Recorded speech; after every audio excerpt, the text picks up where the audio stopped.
Welcome to Changed, the podcast that's all about the stories that shape us, the moments that move us, and the growth that keeps us evolving. I'm your host, Megan Galloway, and each week we'll dive into powerful stories of transformation. Because the truth is, change is constant, and it's what we do with it that defines who we are. So whether it's a major life shift or the subtle everyday changes that lead us to something bigger, this podcast is here to inspire, challenge, and celebrate the journey of becoming.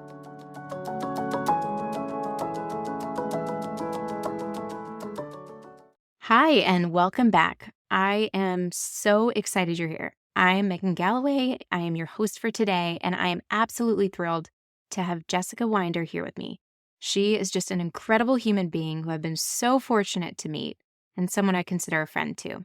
When I talk about someone who is just changing the way that we work, this is one of those people that I think is out there just doing such incredible work, both in her professional life as a Chief People Officer, VP of People, and also as a mom. She's a mom to twin babies and has another set of twin babies on the way. She is just totally transforming the way that we look at people inside of a business, and also has an amazing book out there that's called The Hidden Gem Within that dives into how you can live your best career inside of your life too. Jessica, thank you so much for being here with me today. I'm so excited. When I first got to meet you in person, I ran up to you and gave you the biggest hug because I felt like we are friends. We know each other. And it was the first time to get to see you in Vegas. And then I kept running into you and we went to dinner together. And so I'm just so excited to be here. This is going to be amazing.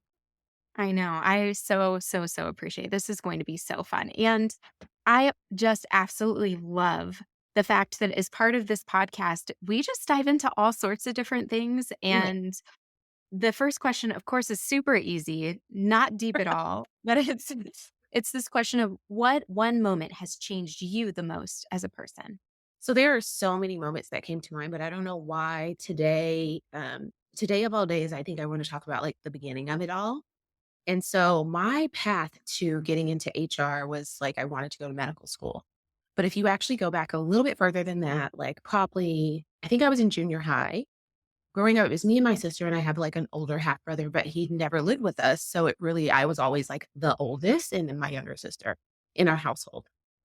And probably when I was in junior high was the first time that my sister was diagnosed with mental illness. And it had a profound impact on my life, in my parents' life, and everything that happened. It was almost like a defining moment. And then it was the rest of everything else. And I say it that way because it had such an impact on me being well, why did this happen to us? Why did this happen to her? And how it impacted me. Because it really did have I felt from that moment on, an impact on my childhood because she became the center of attention and she needed help. And my parents were really taking her around the state of Texas to try to get her the support that she needed. And sometimes that would result in her being in a mental institution and being in locked units. And I, as a teenager was ashamed and would not want to talk to people about it. And so it had such an impact on how I think about people's psyche and their childhood and how it led to me being hyper independent. And it was not until probably 2 years ago that my therapist was that hyper independence is a sign of trauma. And it had never dawned on me that I am so independent because at that moment I had to be okay, well, kind of I'm on my own. My sister needs help. I get it. I don't blame my parents. They need to support her, but that means I'm on the back burner and I just got to figure it out. And that has led to some amazing things in my life, like being hyper independent and going to college and doing all these great things. But it came from trauma. And so that was absolutely a defining moment in my life. I think that you should charge me for therapy because I think you just unlocked something in my mind too. I mean, I'm super grateful for my parents as well, and they're great people. Yeah. And they got divorced when I was young, very young.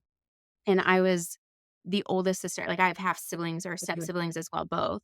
But I'm the oldest out of my blood siblings. Mhm. And I think that whether it was just perceived parentification or real parentification, I don't know which it was at the time.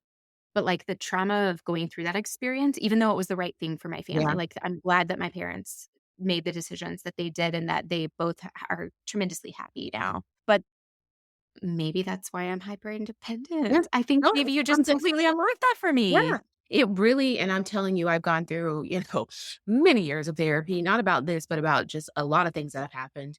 But it absolutely is the root of it. And I can remember that day like it was yesterday. Like it literally changed everything. But it also gave us answers because things have been happening that we could not explain in her behavior and the things that were happening. And it gave us a title for it. It gave us at the beginning it was bipolar. Now we know she's bipolar schizophrenic. And so it made it real. It made it very, very real. And like I said, my parents did everything they could to get her the help that she needed. But that also meant that I spent a lot of time alone because they would be traveling and I would, be getting myself to school and kind of doing whatever I need to. Like I was like the adult and I was really young. Yeah, yeah, I mean, that's very real, and even if the trauma isn't intentional, it still happens to us, and it still has that impact on Yeah. us, and one of the things I would love to hear from you is, you were hyper independent, you had to grow up at a really young age to take care of yourself in those ways. What are the things that you think have stuck with you the most as you've progressed into adulthood, now being like a mom yourself? Like, Yeah. how do you see that showing up in who you are as a person today? Oh my goodness. This has shown up, and I'll give you a funny story of how it shows up. So I have my twins now. They are 13 months. They are rambunctious. I call them like the dragons because they're so fiery. And when my husband and I talk about them a lot, we laugh because I have this like, I don't know what it is. I want them to be artists. Like, I want them to be artists. My husband is going like, why do you keep saying this? Like, where did this come from? He's like, I'm an attorney. You're an HR exec. What are you talking about? Like, neither one of us know anything about art or we don't play an instrument. And finally, one day I was journaling and it came to me when I think of somebody who is an artist, I think of freedom. And I think I could have never been an artist. I knew I had to go to college, I have to get a job because that is the only way that I'm going to get out of the small town. And, it wasn't like my parents had money. So, like, if I wanted to move my status in life, I had to do these certain things. And so it was very like prescriptive. Like, you do this, this is step one, this is step two, this. And so that is how my mind works. And when I look at friends, one of my best friends, shout out to Lindsay in Houston, is an artist. And when I'm around her, I just feel like, oh my God, is this what it's like to, in some ways, have privilege? And I think that's what I want for my daughters is like, oh, you want to be an artist? Then go be an artist and mommy will pay for it. You know what I mean? Like, Yeah. it's all like, that's what I want. And so it's interesting because that's how it shows up is that like for my daughters, I want something different, which is for them to be artists. I love that. Well, it's like you want them to feel. I love that you said freedom, but it's also just like the freedom to be who they Oh, yeah. want to Whatever you be. want. Yeah. Yeah. Because that was not in the cards for me. Yeah, that's so beautiful. Let's play pretend for a moment that it could be in the cards for you. Yeah. When do you Well, feel the most free right now in your life? yeah. Probably when I'm doing yoga, which is ironic. Like yoga is my meditative, like, I think in further down the line, I would be a yoga teacher. I would 100% be a yoga teacher, have a yoga studio and like that, like movement in your body be the art form that I would choose. Yeah, I could see that. I would 1000% come to your yoga class. You would be an amazing yoga teacher. I relate to that deeply actually because I think that like, there have been times that I've thought, like, because I'm really into Mm, fitness. I love working out. I love going to the gym. I am a big runner. Like, I feel free when I'm because no one else is depending on me in yeah, that moment. exactly. It's just about me taking care of myself and my body and my own mental space.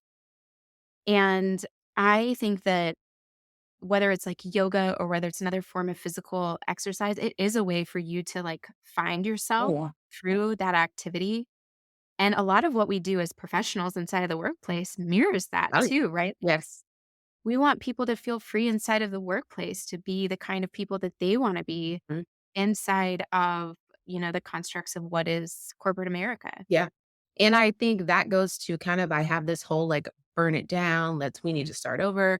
And I get that mentality from like, I want to feel like when you go to work, you can be you, whatever that means. And that can mean a lot of things to a lot of people. But I started out my career not feeling that I could be that person. I absolutely would look back and say I had a representative, like I would show up and this was my representative. And then I would go home and I'd be a totally different person. And at some point I started, and not at some point, it's very clear to me. I started when once I got into leadership roles, I felt very much like I had more power and more individuality to say, well, now I'm going to show you who I really am because I'm a leader and kind of what are you going to do about it? But when I was an individual contributor, I did not feel like I could do that. Wow, that is super fascinating. Because I do also know a lot of people that have made that transition from individual contributor to manager, and they can't Mm, make that shift into authenticity. If someone's, like, in that boat and they're listening to this and they're like, "I still don't know how to show up as me at work. yeah. Like, I do not feel that kind of safety in my organization and/or I don't even know how to do it." Mhm. Like, what encouragement or, like, advice would you give to somebody like that? Yeah, and I would say it was a shift. It was not, and the shift also happened was I went into a leadership role in a different organization. So that organization didn't know me as an individual contributor. And so when I went into the new org, and great story about this is that I had a strong, and I mean terrifying, habilitating fear of public speaking. And everyone at the previous organization knew it. Exactly. Like Wait, nobody what? would know it now. Nobody would know it now. But I'm talking about like trembling lips, like crying. I would have to go throw up before like they would even call my name. Could not do it. Before I So, go ahead. I have to pause for a second because when we met in Vegas, one of the things that I was doing was cheering you Yeah. on while you were on stage in front of hundreds of people, and you rocked it. Like, I would have never Oh guessed yeah. that you had any type of fear of Oh my public God. speaking. Debilitating. Literally one time I remember they were going around the room and it was like an icebreaker and I like left the room because I was like, mm-mm, not doing it. Oh my gosh, Yeah. wow, that is Yeah. amazing. So Okay, that sorry, keep level, going. no, you're good. So like that level of like fear. And when I started this new role and it was going to be going from like HR generalist to an HR manager, I read a book and it talked about, your fears consume you because you keep talking about them. You let other people know about them. And then those other people feed into it too. And so all of my team knew how afraid I was. So it became like almost like a running joke whenever like, oh, Jessica, you're gonna have to talk. And I would panic. And so in my new job, I said, I'm not gonna tell anybody. I'm not gonna tell anybody that I'm afraid. If I get told to do something, which happened the first week I was there, they're like, oh, we're gonna do this thing on onboarding. Can you tell us about your onboarding experience in front of the leadership team? And I was like, sure. Went in the bathroom and cried. But I said yes. It was almost like, and then I started reading Shonda Rhimes, The Year of Yes, where she talks about everything that scared her. She just decided for a whole year she's going to say yes and how it changed her life. And so that would be my stance to those people that are in that transition. And especially if you're staying at the same job, it can be hard, but like think of it almost as a year or a month or a week of saying yes to yourself. Yes to you're going to show up and be who you really want to be and not show up as a representative because that's hard. Like the code switching of it, the representative of it, it is hard to keep that up. It is, it's exhausting. Yeah, and I think the other thing that I really like about what you're saying too is and I love James Clear goes into this in Atomic Habits, how he talks about, like, if you're trying to, like, go to the gym Yeah. more, part of what you have to do is just say, "I'm a person who goes to the Yeah. gym." And Yeah. you, like, identify with that, and so, like, you were saying to yourself, like, "I'm a person who does this Yeah. stuff. I'm a I woman get up hiker now. every day. Yeah. Yeah, Yeah. like, I got this." It's fine. It's fine. It's fine. Yeah. Like that, like panic. Yeah. Well, and I think one of the beautiful parts about that, though, is once we do that, like, Oh, once we you're, step into it, we realize we had the capacity all oh, along. yes. It was only our fear holding us back. Yeah. Like once I started doing it, I was like, oh, this is not so bad and I'm not going to die. And like nobody's going to make fun of me and I can make mess up words and it'll be okay. And now it's 100% like one of my side hustles. Like now it's funny that I get paid to do public speaking. That is just so inspiring. Let me ask you this question, like, does the fear still pop back in Oh, sometimes? absolutely. Absolutely. It's literally the first 5 minutes I am sweating. So speaking of like when we were at Transform, I'm in front of this group for the first like 5 minutes. My heart is racing and my hands are shaking. And then it like flows. And then it's almost like a meditative state. It almost reminds me of yoga once I get into the flow. That is a wonderful way to state that, and I mean, I think so many of us have fears that other Oh, people have no no idea, clue. right? Like, we are, like, conquering our fears Mhm. just by doing so many things that are a part of our life that, on the surface, people see us up on stage, for Yeah. example, and they're like, "Wow, look at them, I could never do Yeah. that." Like, I'm like, they they must be so can't. brave. Yeah. Yeah. And not to say that it's not brave Yeah. to go up and do those things, but I really do believe most people have the capacity to try Oh, yeah. the things that scare them. It's just really hard to take that step into it. But the more we do it, the more comfortable we get, I think, overall with conquering the fear Yeah. of just overcoming that hurdle that was Yeah. preventing us to get there in the first And place. honestly, one of my favorite quotes is, "Even if your voice shake, you still speak." And I say that Mm. to myself all the time because my voice will start to crack, it will start to shake, and it's like, "Okay, that's fine. Do it scared." Just do it scared. Yeah. I love that. So let me ask you this. So you've been through a lot of different changes throughout the course of your career. What is your personal change philosophy? Like what do you believe about change? Do you think it's something that's a positive thing? Do you think it's something that's challenging? Do you like run towards it? Do you run away from it? Like what do you believe is true about change in your life? So let's have another psychology moment. Um, back when in 2020, I decided that I needed to stop drinking. It was one of those like major shifts in my life. I'd probably say the second most major one. And I went to see a therapist and she was like, "You have an averseness to change. Like, truly, like, you do not want to change, you like things to be the same." And it came up because I'm a major fan of Parks and Rec. I literally have seen every episode of Parks and Rec so many times. I, like, am in love with Leslie Knope, and I was telling my therapist this, I was like, "Yeah, I watch Parks and Rec every night." And she was like, part of that is that you are so familiar with it that it eases your anxiety because you know exactly what's gonna happen. You can literally quote it. And so it's so funny because now me and my friends have this running joke of like, we all watch these same shows over and over and over, and it's to help with anxiety. And so part of that was like I was going through changes, and a major change was to stop drinking and change my lifestyle. And so yeah, I think internally I am very change averse, where externally people would be like, "Oh, you must love change because you're always changing something." On the inside, I'm screaming. Yeah. Thank you for sharing that, first of all, Yeah. because I think a lot of people can relate to that Oh, of yeah. feeling I mean, I will tell you, like, I love to Google the end of things before like, if we're watching a show or a movie or something and I'm, like, feeling, like, high tension, high stress, it drives my husband nuts. He's like, "Why are you Googling the end of this right now?" And I'm like, "I just have to know. It's Yeah. too much anxiety." And Um that's why I just watch the same shows over and over. Yeah, yeah, exactly. I love that. But yeah, the predictability. I think part of it is like, when we're looking to things like movies and books and, TV shows, we see a lot of times as an outlet for or a place of stability and like a fun place to be. And the world is so scary at times. Oh, yeah. And there's so much ambiguity in what's going to change in our lives. And so I think a lot of times we're looking to escape some of that by going into those types of things. Exactly. It's like the world around us is so maddening and so crazy that like I wanna be in like in Parks and Rec. Like I just wanna be like trying to solve the problems of this small town. Yeah, yeah. Well, if you're open to, I would love to ask you some questions about diving into sobriety. Like, Yeah. you've made a big change there, Yeah. which is amazing.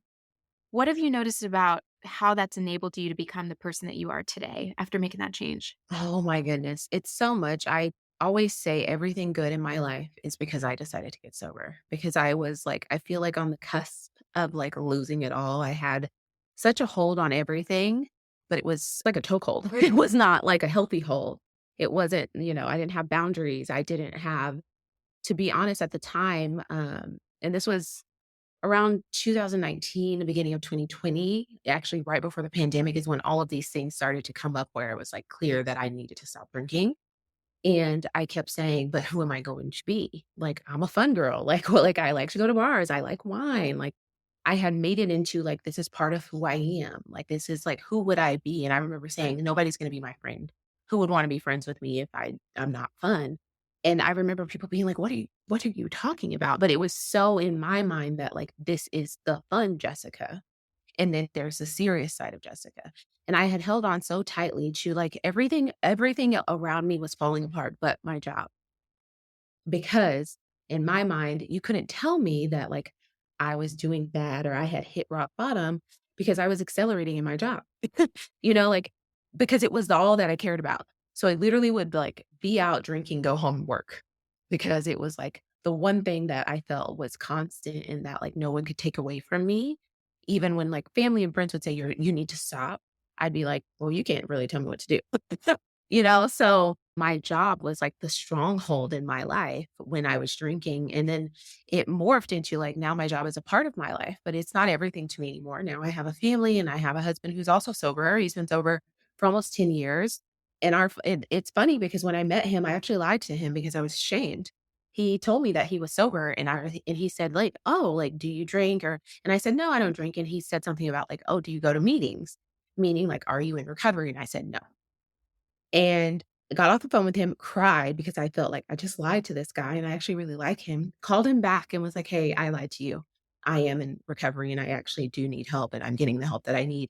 And he was like, "That's great. Like that's awesome." Yeah. What a beautiful response he Yeah, had. he was like, "That's awesome. I've been in recovery for a long time and you should, he like gave me suggestions of things that I could do and like things to listen to and it was like just the sweetest response. So one of the things I'm noticing about how you're talking about this too is like your identity was so rooted in who you thought you were Oh, yes. as a fun person or who you thought you were as part of your career. What have you learned and how do you identify yourself right now? Oh, that is such a difference. Yeah, like, I feel like now and this has happened to me, I've gone through 2 rounds of layoff. If today my boss fired me, I would go upstairs and play with my kids and have a just fine day, you know? Whereas before, it would have destroyed me. It would have made me a very dangerous person for self-harm because it would have been everything to me. And so now I feel like I have so much, like, my life is so enriched with things, and I have support, and I have community that I of my own accord and because of my actions did not have before. Mm. So you've gotten proactive about diversifying that self-worth from other places, from your community, from a chosen community that's outside of just your workplace. That's beautiful. I mean, I think that's one of the things that Gen Z is teaching us Yes. too, right? Yes. They do not, and I'm gonna speaking in a Yeah. generalization, there are exceptions to everything, but as a whole, from the things that the people that I know that are inside of that age group and or the research that's being done, they're not looking for Sure. community inside of the workplace. Like, they get their friend group and that need fulfilled of belonging from other places, and they expect it from the workplace, Yeah. but it's not their exclusive source of Yeah. community. And it was for me. So it absolutely I would say probably the last 3 years of me drinking, my job was everything to me. And it was like I said, it was the one thing that I felt like I was good at and no one could take away from me. And even if I was like, a hot mess and like being sloppy on the weekends and doing all types of stuff, I was still excelling at my job to the point of like I unfortunately ended up getting a DUI, going to jail over a holiday weekend, went back to work the next week and got a promotion. And I remember calling my mom and saying like, "Hey, I got a promotion." And she started crying and she said, "I think you're going to die." And it even makes me emotional now. And I say that because she said, "You don't have consequences for your actions. And when are you going to change?" And it was a moment. You needed someone else to say that to you for Yeah. you to see it yourself. Yeah. Because in my Yeah. mind, it was a justification like, "Okay, I did this. I'm gonna" you know, unfortunately, we live in a society that money can make things go away. Like, "I'm gonna get this off of my record. But look, like, look at what I did at my job." And she's like, "No, no. Look at what you did last weekend," you know? Yeah. Well, I think a lot of us, because shame is a hard feeling. Like, Shame is like one of the worst things. I love Brene Brown's research around yeah. shame. And I think that so many of us don't like to sit in that Oh, place. yeah, no. We don't want to learn from it because it's hard. It feels uncomfortable and Yeah. miserable. And at the same time, like, it's so necessary Yes. for us to grow as human beings, to sit inside of it and think about, why is it that this brings me the type of shame it does? And how do I want to be different in the Yeah. future? And that is part of the reason that I talk about my sobriety. So people have asked me that before, like, "Well, why do you talk about it on LinkedIn or" you know, to anyone, quite frankly. I talk about my sobriety. And part of it is that, first of all, it takes me out of that shame spiral of like, I did these bad things. And yes, I did bad things, but I'm not a bad person. And then two, it also holds me accountable because when I first got sober for the first year, I didn't even tell anyone. And I didn't tell anyone because I thought if I change my mind, nobody's going to know.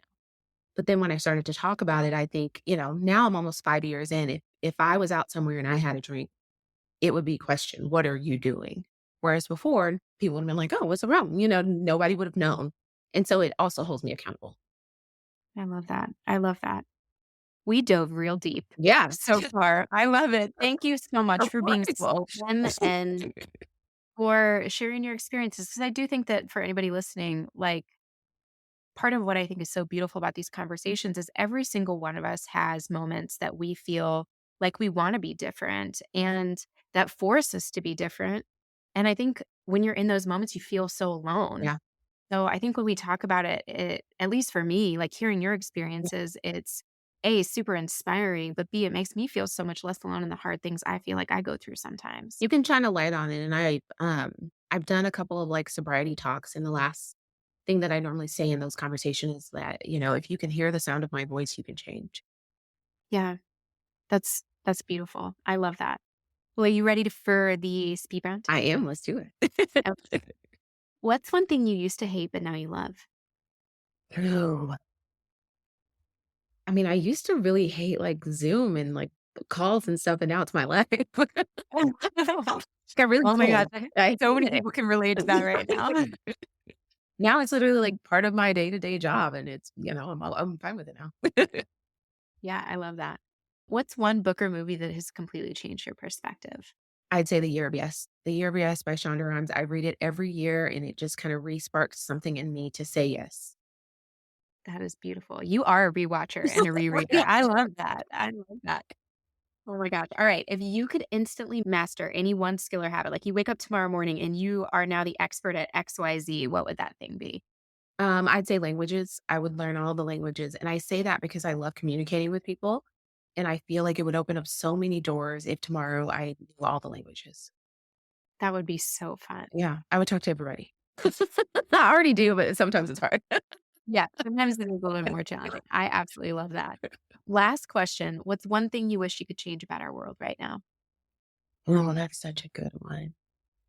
This one is pretty deep, but I wish that as a mom, I did not already feel anxiety about sending my kids to school. Ooh, So yeah, because I I feel feel that very deep to my core. so it already my daughters are only 13 months and I already have shed tears about them going to school. So if I could change that, I would. I I think that is a really important thing for us to continue to figure out better solutions. And, I think that's one of the things that I'm hopeful for someday in this podcast is that we can have conversations about big things that need to change and we can understand change in such a way that we can make it more thoughtful, more accessible for us to make huge societal Yeah. changes that have to change so that everyone can find a way to unite and find a common path forward. I think we really need that in so many places, especially in our country right Yep, now. absolutely. So yeah, and I would change that tomorrow. The next second, if I could, I would. I love that. Thank you so much for being here. Yeah, This that was was just amazing. beautiful. Amazing. We went twists and turns, girl. We did. We did. I can never predict the path of these and I absolutely love it for that. If people are wanting to know more about you or if they're wanting to buy your book or how do they find out more about the things that you're doing? Absolutely. The main place is LinkedIn. I'm super active. I post every day. I engage with people. If you send me a message, I will absolutely get back to you. So Jessica D. Winder on LinkedIn. And then my book is on Amazon, The Hidden Gem Within, and I would love for you to purchase it and let me know how you like it. Amazing. Thank you so much. Thank you. Thank you so much for joining me today on Changed. I hope this story sparks something in you. Maybe a reminder of your own growth or a new perspective on where you're headed. Remember, change doesn't have to be something that you're scared of. It's an opportunity to become more of who we're meant to be. If you enjoyed this episode, please subscribe, share, and leave a review. Your story is unfolding and we can't wait to see where it takes you. Until next time.